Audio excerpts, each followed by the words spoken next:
The name is A+, FPL A+, licensed to score goals. Welcome to another episode of FPL A+. Please like and subscribe this video, it will really help with the YouTube algorithm. Please also follow us on Twitter at FPL A+. Also join our mini league, the link and league code for that will be included in the description below. Hey guys, hope you're doing well. I'm sure many of you had some great game weeks. And many of you also had some very average and not so good game weeks. Mine was not very good, but as expected, as you can see, I took a minus 12-point hit and was not expecting green arrows. Fortunately, I say fortunately, one of the positives, I still had 3 points above the average before I deduct the minus 12. Ended up with 41 points, so a rank of 433k. Which is not ideal at this stage, but keep in mind that a lot of what we're doing now is also to build team value, also setting up our team for the upcoming fixtures that are looking quite good. So just to keep in mind, the transfer that I made was Rudiger in, Williams out, definitely a long-term transfer. Rafinha in, Jota out, also long-term, guaranteed minutes for Rafinha and Leeds' fixtures that are looking quite good. Lukaku in, Ronaldo out. That was also a positive move for Chelsea's upcoming good run of fixtures. So that overall, I would say, was quite worth it in terms of where the long-term position is for the team. So not much really to talk about, just Sanchez that had the normal Brighton clean sheet at the back, Livramento that got an assist, that assisted a bit. Marcel somehow that ended up with 1 bonus point despite not getting a clean sheet. Salah, the absolute magician, again on display against Manchester City. What a goal, what an assist, brilliant performance, star of the season so far. Lukaku disappointed, same like Ronaldo disappointed. And then Saint Maximum never really came to the party, as well as Antonio, who could have scored, but I suppose he is also likely to have the odd bad game week. Okay, so then what does that mean for game week 8?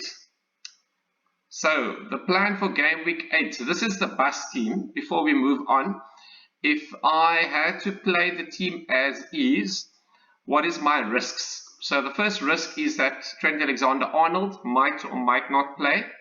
If we look at his current indicator, he's down as a 50% chance. Klopp previously mentioned that he's likely to return after the international break, but anything can happen. So that was just an estimation. Alonso, who after his recent 2 matches in the Premier League as well as the Champions League has appeared to have fallen out of favour with Tuchel. So he's not possibly in terms of pole position for the spot, but Alonso is playing against Brentford. One could say that Alonso could play in the easier games, but I don't think Brentford is probably going to be considered necessarily an easier game if you look at how Brentford has played. So there is a real chance that Alonso might not feature. If Alonso does not play, Saul will come from the bench playing against Liverpool. So I was hoping not to play Saul because he's playing against my defender Trent Alexander-Arnold. Rafinha looks fine. Rudiger looks fine.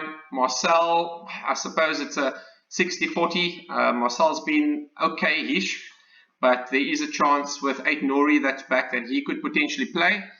Greenwood, that's a bit of a concern. I think there could be some rotation with Rashford, who is likely to be back. He's been in training. Sancho could also get more minutes. So Greenwood's spot, at least for starting, is not confirmed. Trent or Saint Maximum, he's been a bit disappointing. He hasn't really delivered as I hoped in the 2 matches that I've had him. Lukaku is definitely worthwhile keeping for the long run. So he's got good fixtures. And then Antonio, the beast that he is, he might have a bad performance in the odd game. And then the next match, he's likely to give you a good result again. So what's the plan? So firstly, just looking at effective ownership, as you can see, looking at the top 200k to 300k ranking, you'll see that Ronaldo's effective ownership seems to have dropped and Salah's has gone up, so he's the top effective owner. Antonio's still there. Lukaku's made massive strides into people's wildcard teams especially, so he's come up quite a bit. Rafinha, Sarr, Rudiger, Sanchez, the goalkeeper. Benrahma's going a bit down. Jimenez has come up. Alonso seems to be, I think he's dropping a bit. So as you can see, I've got most of these players. The only ones that I don't have is Benrahma at this stage and Jimenez and Ronaldo, of course. So yeah, so let's see what's the plan now going forward. Firstly, in terms of price rises, at this stage, Smith Rowe looks like his price is rising tonight. Zaha's price is also potentially rising tonight.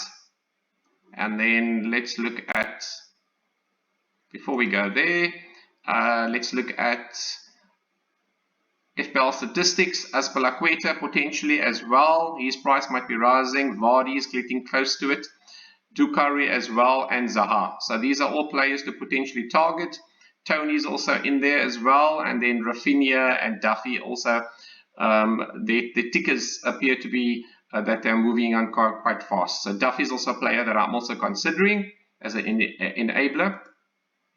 And then drops, nothing major. Harrison, Maguire, Richarlison, Lascelles. You shouldn't really have much of these players, and nothing at this stage to really be concerned about. Okay, so then what are we doing with game week 8? So guys, as you'll note by the title of this video, 007, the intention is to bring in one of the number 7s that's on fire, Heung-min Son, who has been absolutely on fire with his 2 assists the past game week and his shots on target, and also where his positioning has been. He's actually been front ranking Harry Kane quite often, so he's definitely a man to target for the fixture against Newcastle. If you look at some of the upcoming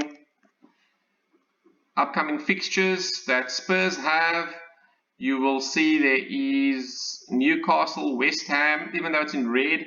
Man United is also going through a bit of a dip in form. Everton, who hasn't got the strongest defense.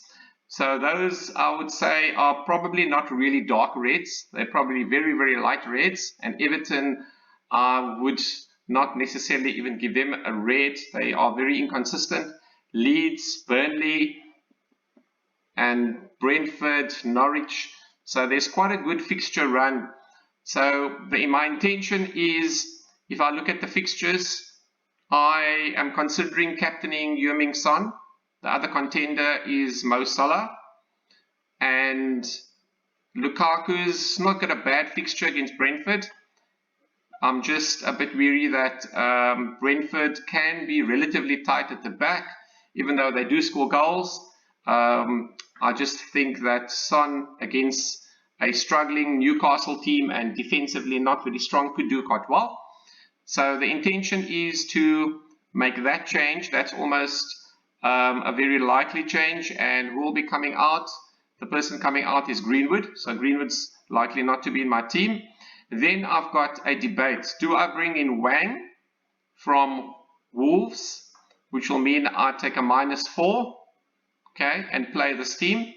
Or I can bring in Jimenez, who's got more guaranteed minutes, has got penalties, and has started gaining some FPL points after starting off very slowly in the season. If I bring in Jimenez, I can't afford him straight away. I'll need to downgrade somebody else.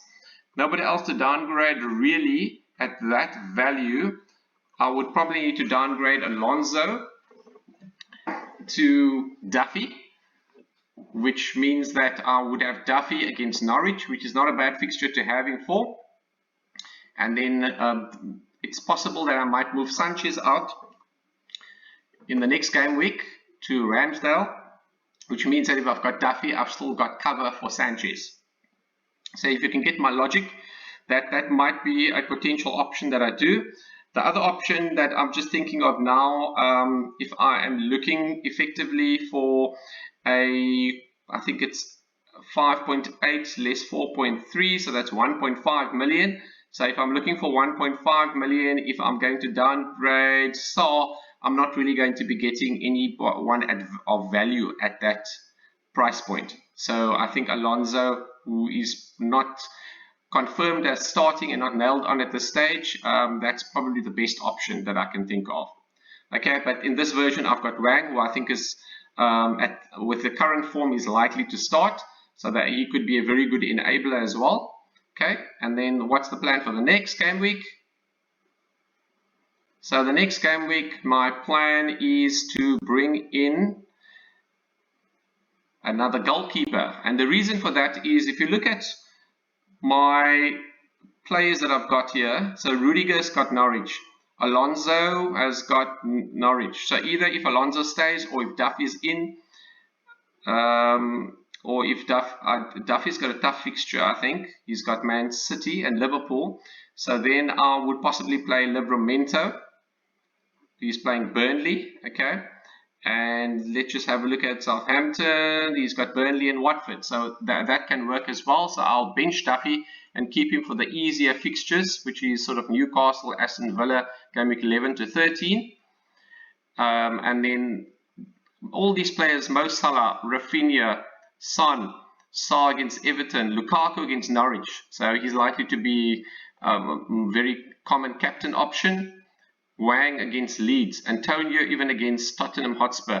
So there's no need to really make any changes here. You know, there isn't any real weak point in any position. So it was just the goalkeeper where I was likely to concede 2 matches in a row. Had a free transfer, so why not use it? And then if you look at Arsenal's fixtures, Aston Villa, that's Leeds, Watford. So 3 fixtures in a row that look pretty good. Yes, then there's Liverpool, but then there's Newcastle after that. So Ramsdale's been quite good form currently and seems to be nailed on, so it won't be a bad choice at all. Okay, so that's game week 9. Then moving on to game week 10.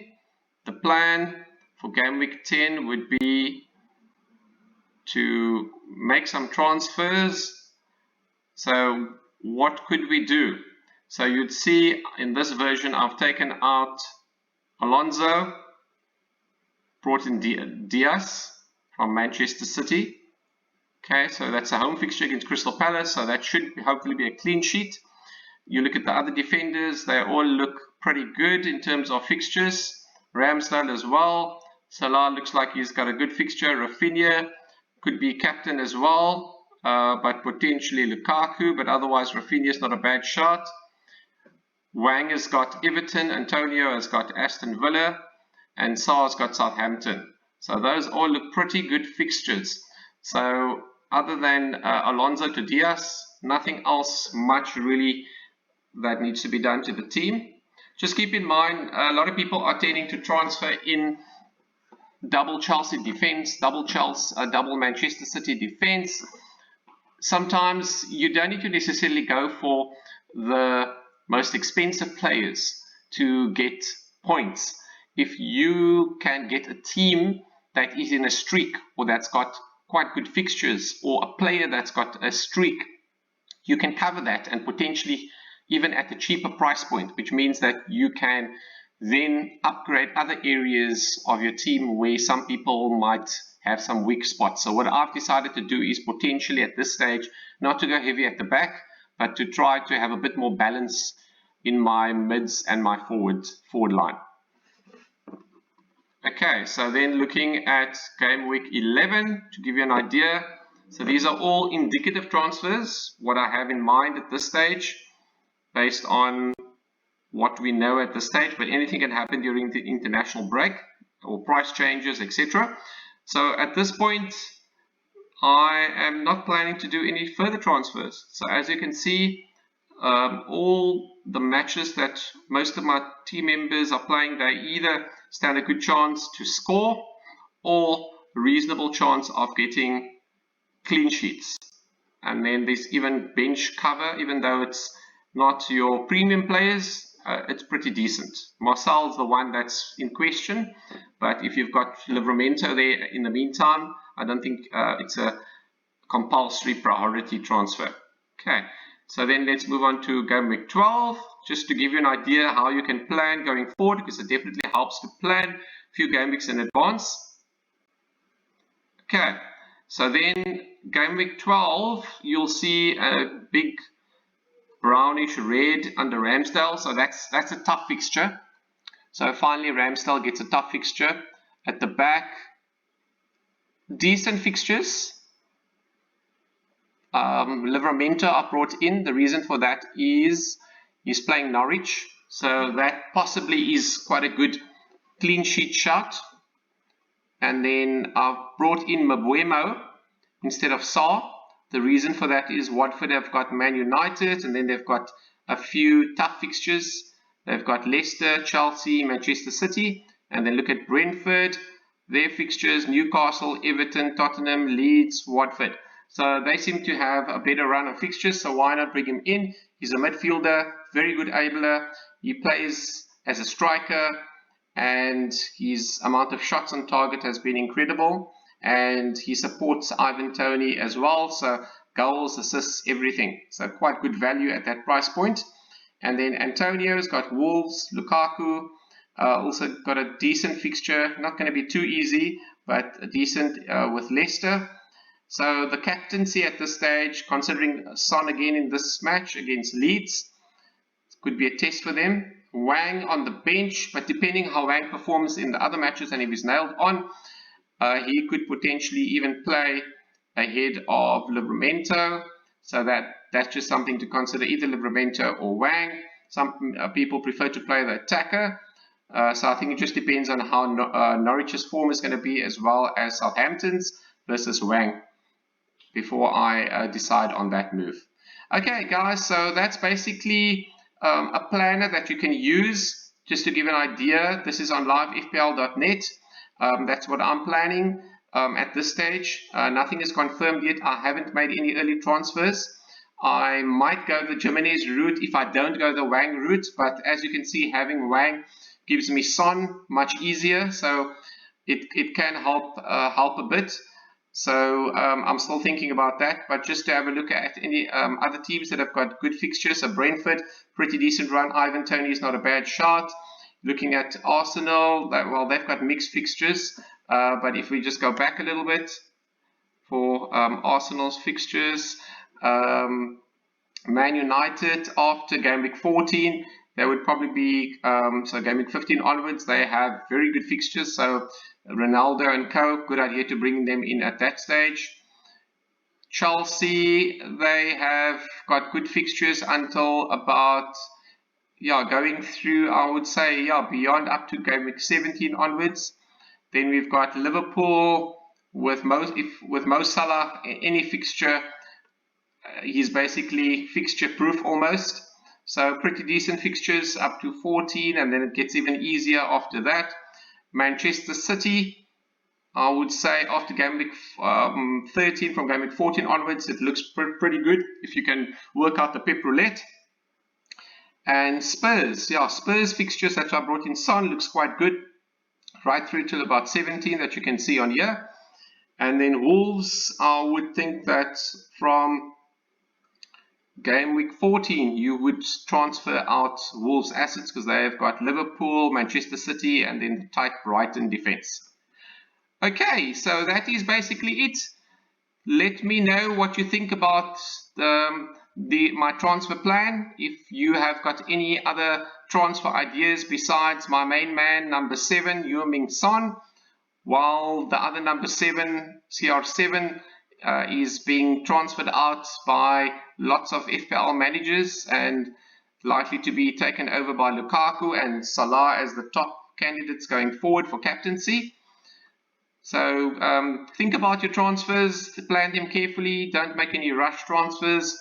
However, if you definitely are wanting to bring in a player, then watch the price rises so that you can score in terms of the price point that you bring your players in. So that's it for now. These are just early thoughts, and I will chat to you again in my next video. Cheerio!